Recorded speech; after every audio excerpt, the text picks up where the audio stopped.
O artigo 192, ele restringia as taxas de juros do Brasil a 12%. O Congresso Nacional tirou esse artigo da Constituição.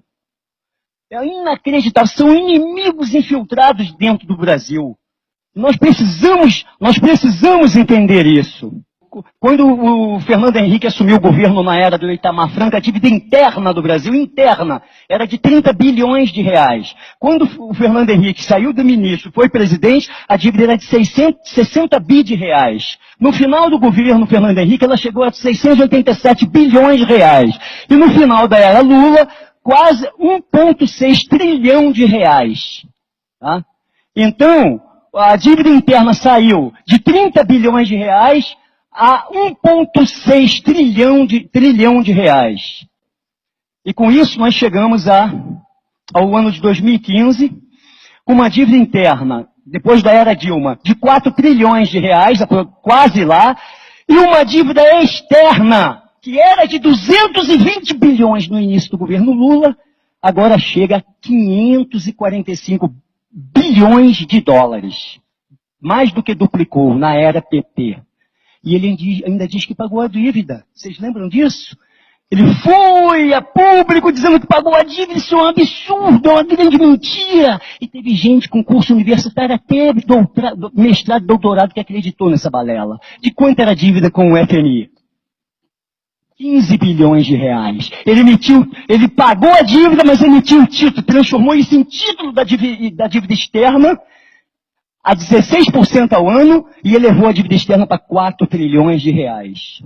É isso que está acontecendo no Brasil. Aí, em 2003, nós fizemos uma campanha no Rio de Janeiro, em 2003, no governo Lula, e já estávamos acusando esses crimes contra a nação brasileira. E a sangria era de 250 bilhões na época. Hoje é de 1 trilhão de reais. É o que se perde de receita anualmente com o serviço da dívida no país. 1 trilhão de reais. O que daria para fazer com esse dinheiro, meu Deus? O FHC, em 8 anos de governo, pagou 2 trilhões de reais de juros de serviço da dívida. 2 trilhões. E lá no início do governo dele, toda a dívida interna era de 60 bilhões. E ele já pagou 2 trilhões de reais de dívida. E na era Lula, em 8 anos, ele pagou 4 trilhões e 766 bilhões de reais. É inacreditável. No início do governo Lula, toda a dívida interna era de 687 bilhões de reais. Isso é um crime de lesa pátria. Não tem nada, as instituições não estão funcionando no Brasil. Outro dia eu estava assistindo um documentário, e nesse documentário tinha um helicóptero, um repórter dos Estados Unidos, sobrevoando Dubai, sobrevoando a cidade de Dubai, aquela coisa maravilhosa, aquela coisa linda. E o repórter perguntou ao sheik que estava no helicóptero de luxo, parecia um disco voador, quanto tem de dinheiro aí em Dubai? Quanto vocês gastaram para construir isso? Fala aqui para mim, fala aqui para mim. Ele balançou, mas falou, 300 bilhões de dólares. Gente, eles construíram toda Dubai, toda a estrutura, toda aquela beleza daquela cidade do futuro com 300 bilhões de dólares. Quanto a gente paga de juros de serviço da dívida agora, de serviço da dívida? 1 trilhão de reais. Quanto dá isso? Quanto dá isso? Hã? Pois é, mas quando era 2, na época desse documentário era 2 reais o dólar. Tá? Naquele tempo, quando eu assisti esse documentário, dava para fazer 2 Dubais por ano no Brasil. E agora dá para fazer 1,3 Dubai todo ano no Brasil. Quem é rico aqui? Quem é o país rico?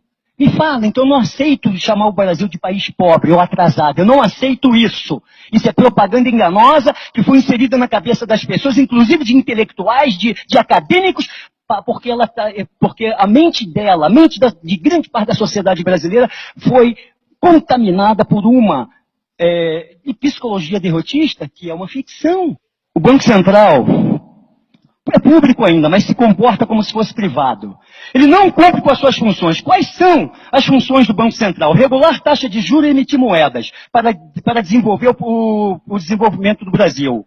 E ele faz o contrário. Ele aumenta a taxa de juros, enxuga a economia, limitando o volume de moeda circulante no país a 5%. Ou seja, a moeda que circula no país representa apenas 5% do PIB. Meu amigo, em qualquer país avançado, economicamente um pouco menos apertado, arrochado pelo sistema, é 40%, é 35% ou 40% o montante de moeda circulante no país. E a doutora Fatorelli, ela fala isso aqui também nesse livro. E como é que ele faz isso, doutor Ribas? Como é que ele faz isso, patriotas? Como o Banco Central faz isso? Ele vai lá no caixa do banco, tem aquela dinheirama dos juros, dos 400% de juros que ele recuperou, que ele recolheu da população, das empresas que pagam juro absurdo, juros do governo, ele está com aquele montão de dinheiro. O governo federal fala, não joga na economia, porque isso vai causar inflação. Não joga na economia, ele recolhe esse dinheiro todo do caixa do banco e não deixa o banco emprestar. E emite títulos para o banco. A doutora Fatorelli identificou de 12 a 14 maneiras diferentes de se extorquir o orçamento federal pelo sistema financeiro nacional e internacional. Se você tivesse uma dívida com o banco e você pudesse de forma unilateral decidir a taxa de juros, quanto você vai pagar para o banco? Você botaria a dívida lá no alto ou você daria a dívida mínima? Como é nos Estados Unidos ou no Japão, que é 0,2% ao ano. O governo federal, gente, o Banco Central, com uma política econômica e financeira suicida, ele decide de forma unilateral, porque ele tem o poder, ele tem o monopólio financeiro no país, que o Banco Central ainda é público no país, ele decide pagar juros estratosféricos. Isso é crime de traição à pátria, meu general, meu coronel, comandante do exército, por favor. Salve o povo brasileiro, salve os 50 mil brasileiros que estão morrendo todo ano em nosso país, salve os idosos que estão na porta dos hospitais, salve as nossas crianças, salve a pátria, meus militares. Porque o povo está fazendo o que pode. Outro crime que ele comete, você diz o governo abrindo a boca, falando de boca cheia que aumentou as reservas internacionais do Brasil, já viu isso? Aumentamos, o Brasil nunca teve uma reserva internacional tão grande. É outro golpe financeiro contra o país. Sabe o que eles fazem, doutor Ribas? Eles compram títulos do governo dos Estados Unidos, doutor Ribas, pagando quase zero de juros. E emite título da dívida interna, pagando 16% de juros. 16,5% de juros. É isso que eles fazem, é outra falcatrua que eles cometem contra a nação. É uma atrás da outra, é para acabar com a civilização brasileira. É para destruir tudo, para eles emergirem com um novo governo internacional, privado, uma ditadura internacional tão ferrenha que se a gente não reagir, se eles chegarem ao intento deles, nunca mais a humanidade se liberta. É só com intervenção divina. Então a gente não pode deixar isso acontecer. O que tem? O que é que tem de regular nas instituições brasileiras, meu Deus? É crime de traição à pátria. E para piorar, o comandante do exército, a quem todos obedecem, está submetido a um indivíduo, ao ministro da Defesa, que é membro titular, todos sabemos disso, de uma organização internacional que atenta contra a soberania do Brasil de forma sistemática, que é o Foro de São Paulo. Só isso já seria motivo suficiente para as Forças Armadas chamarem o povo. Cara, bota um tanque na rua e você vai ver a multidão que vai atrás. O povo vai atrás, gente. Os 7 milhões vão se transformar em 50 milhões na rua. Eu tenho certeza absoluta. Nós precisamos preparar o Brasil para isso, porque talvez a única saída seja essa. É constitucional que se faça uma auditoria completa da dívida interna e externa. Está lá na Constituição de 88, foi uma coisa boa que eles botaram lá. Nos atos transitórios constitucionais democráticos, é isso? Número 26. Então, pessoal, está lá na Constituição do Brasil para se fazer auditoria da dívida, mas eles não fazem, cara. Eles não fazem auditoria, não fazem. É inacreditável. A única coisa boa que tem na Constituição de 88, eles não cumprem. Tá? E se fizesse uma auditoria no Brasil, olha o que aconteceria. 1 trilhão ficaria no caixa. Só a auditoria da dívida. 1 trilhão ficaria no caixa do governo. Não sairia. Por quê? Porque essa dívida não suporta uma auditoria. É um castelo de cartas. É uma mentira. É juros sobre juros. São falcatruas ilegais, inconstitucionais, imorais. Qualquer auditoria resolve isso. Se R$ 1 trilhão deixar de ser pago para o sistema financeiro e ficar na economia nacional, eu tenho certeza absoluta, não estou falando do minério ainda não. Só a auditoria da dívida. O país passa a crescer a 10% ao ano. Se o Brasil começar a crescer a 10% ao ano, em quanto tempo ele dobra o PIB? 7 anos, crescendo a 10% ao ano. Então, em 7 anos, o nosso PIB, que é de 6 trilhões, vai para 12. Só que o Brasil tem condições de crescer a 10% ao ano durante 30 anos seguidos ou 40. Tem condições de fazer isso por causa do consumo reprimido aqui. Uma pobreza reprimida que, se o Brasil explodir em prosperidade, a população brasileira vai correr para comprar os bens de consumo e de capital que a que ela foi privada por causa desse sistema injusto. Então o Brasil tem condições de crescer 30 anos facilmente a 10% ao ano. Mais 7 anos ele dobra de novo. É 10% ao ano. É exponencial, tá? Então aqui já vai para 24, meu Deus. Vai dobrar de novo, vai para 24. Mais 7 anos, vai para 48. Em 21 anos, o Brasil sai de 6 trilhões de PIB, que é hoje, para quase 50 trilhões de reais de PIB. Se nós entrarmos no caminho do progresso. Quem é pobre?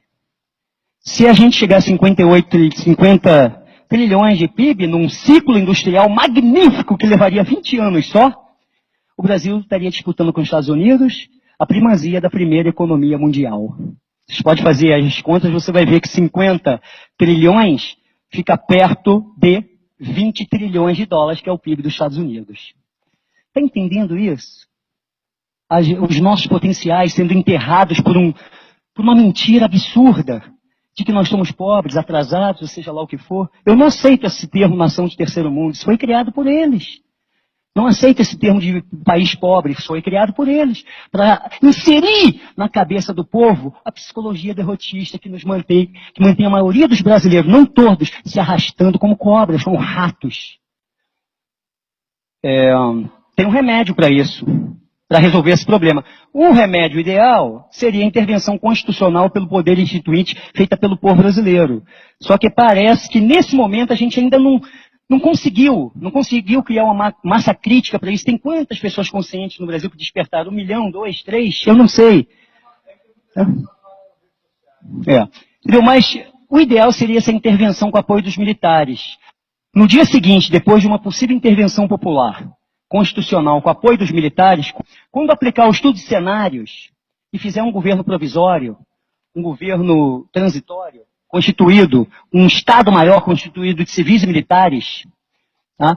Aí nós vamos poder aplicar os 32 pontos que vão transformar o Brasil na primeira, no mínimo na segunda potência mundial. Tá? E desses 32 só vou falar 5 principais, para encerrar e encerro aqui. Os 5 principais são auditoria completa das dívidas interna e externa. É imprescindível. Os movimentos impeachmentistas e os intervencionistas precisam falar isso toda hora.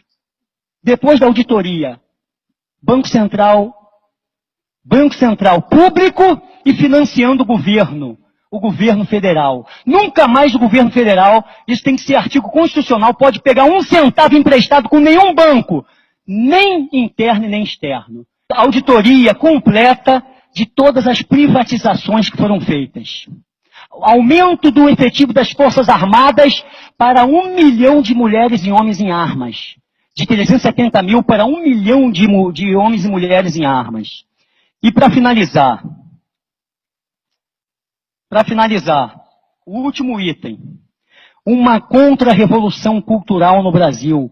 Acabar com toda a interferência cultural do marxismo, do gramicismo, do Herbert Marcusismo, né? E tudo que vem degenerando a cultura e a moral do povo brasileiro nos últimos 40 anos. Uma contra-revolução nacionalista para dizimar essa cultura demoníaca e transformar o comunismo, a divulgação do comunismo em crime hediondo de traição à pátria em território brasileiro.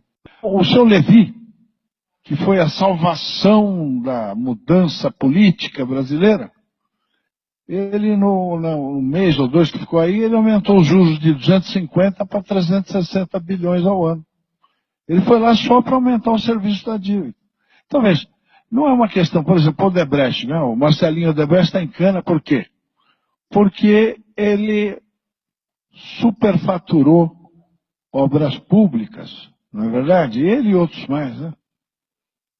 Agora, quem superfaturou a taxa de juros no Brasil não está preso. E houve um superfaturamento. O Brasil é uma potência econômica com uma doença política. Qual é essa doença? É o sistema político partidário que pratica o governo indireto imposto por Londres. É isso. Nós vamos encerrar com o nosso grito de guerra, não é isso? Vamos ficar em pé, então? Agradeço a presença e a paciência de todos de nos ouvirem. Brasil! Muito obrigado. Boa noite.